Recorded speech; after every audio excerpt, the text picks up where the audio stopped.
Hello, everyone, and thank you for coming. My name is Logan Gin, and I'm a PhD student at Arizona State University, and I'm really excited to talk to you all today about a project called Challenges for Students with Disabilities resulting from the rapid transition to online course delivery due to COVID-19.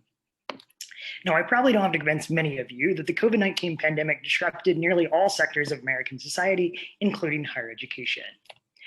And specifically, many colleges and university campuses closed during March 2020. And as a result, nearly all colleges and universities moved to completely online formats for course delivery in spring 2020, and many resembled this in fall 2020 term and the most previous spring 2021 term. And this rapid transition to online learning created challenges for many students, but particularly those who are currently underserved in institutions of higher education.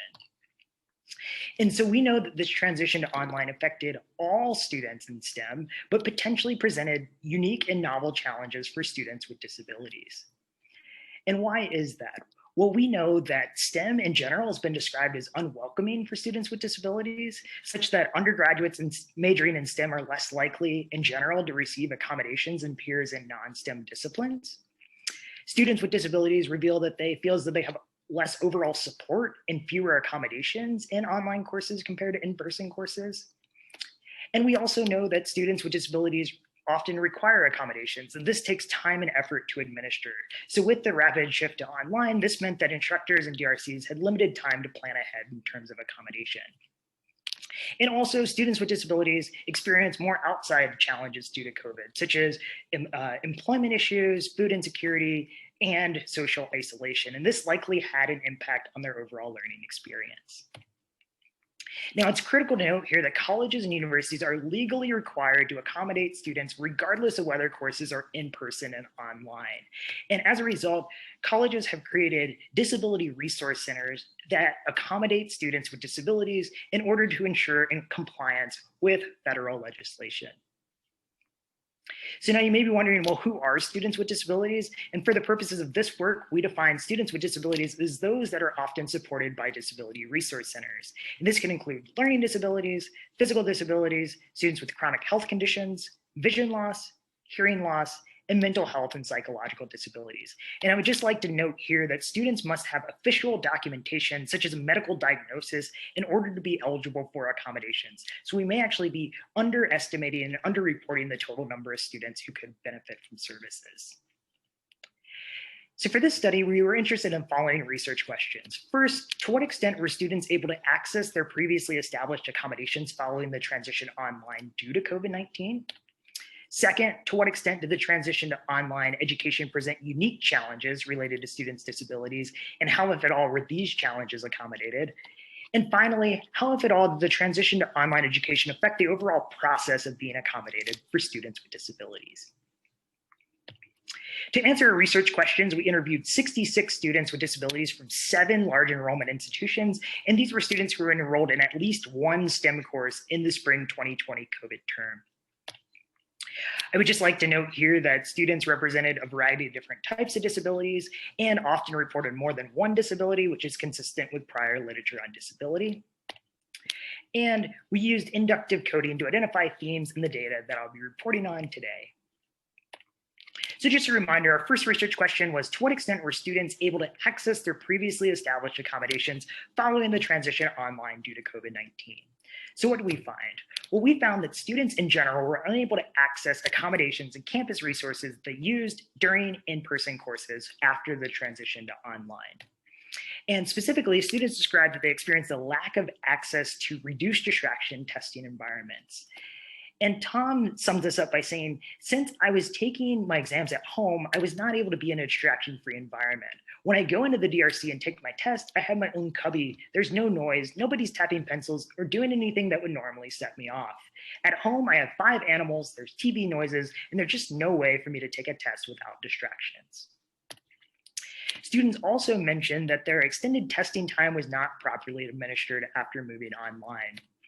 And Ava describes this by saying, the instructors had students with disabilities take their exam with the entire class. After the class ended, he just abruptly ended the Zoom call, but didn't specify where the students with disabilities and extended time should go. Because he just ended the call, we really didn't know what we were doing. Students also said that they experienced a lack of access to note-taking accommodations following the transition. And Ethan describes this when he says, I don't have the ability to get assistance with writing things down in class. There are things that you can purchase that'll do a speech to text type thing, but it costs money.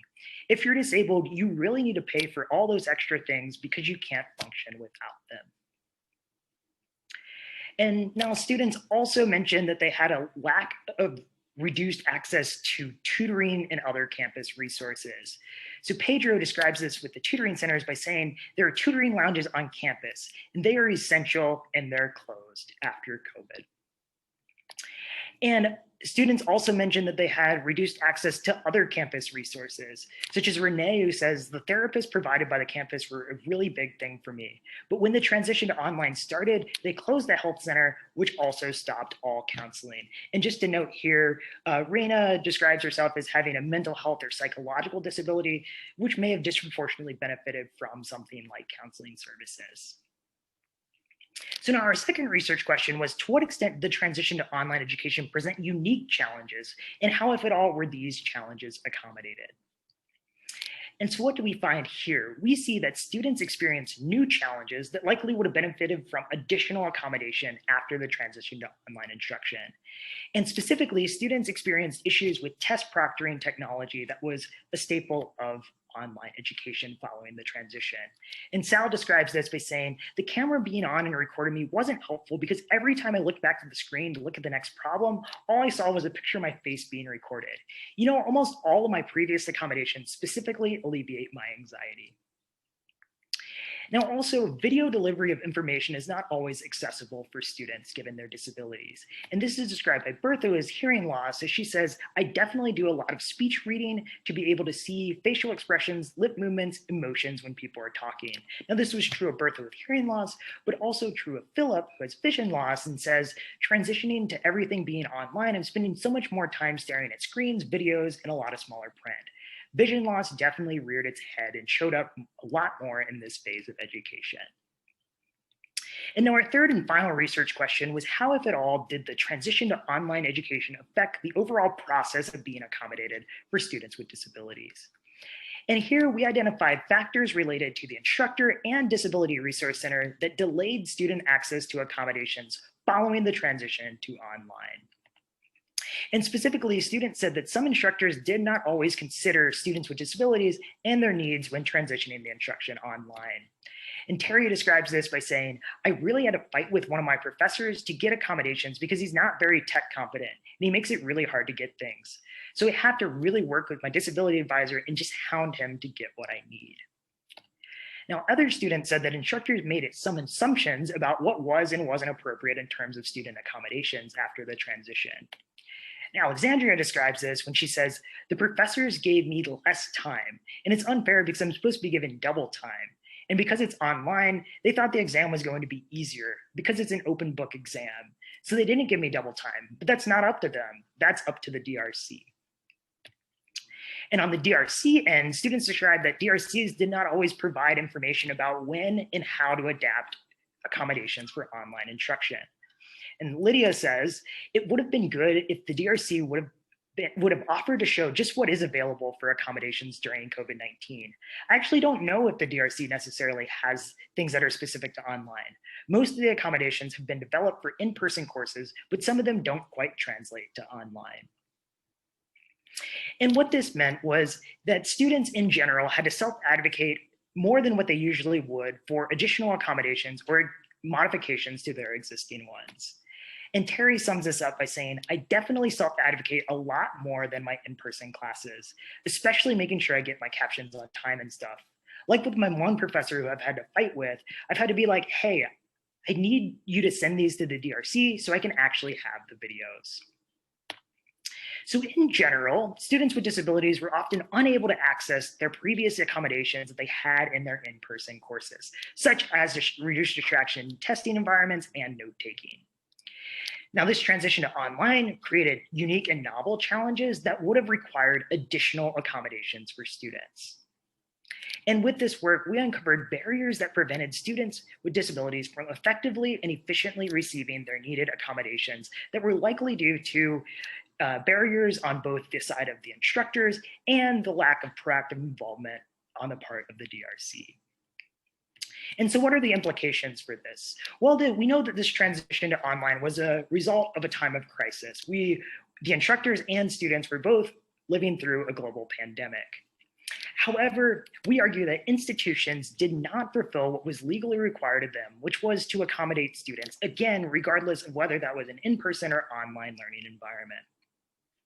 And now it's unclear what the long-term ramifications are for this. So how might this affect the students' sense of belonging in their course, their science identity, or more importantly, how might this affect their overall persistence in STEM degrees?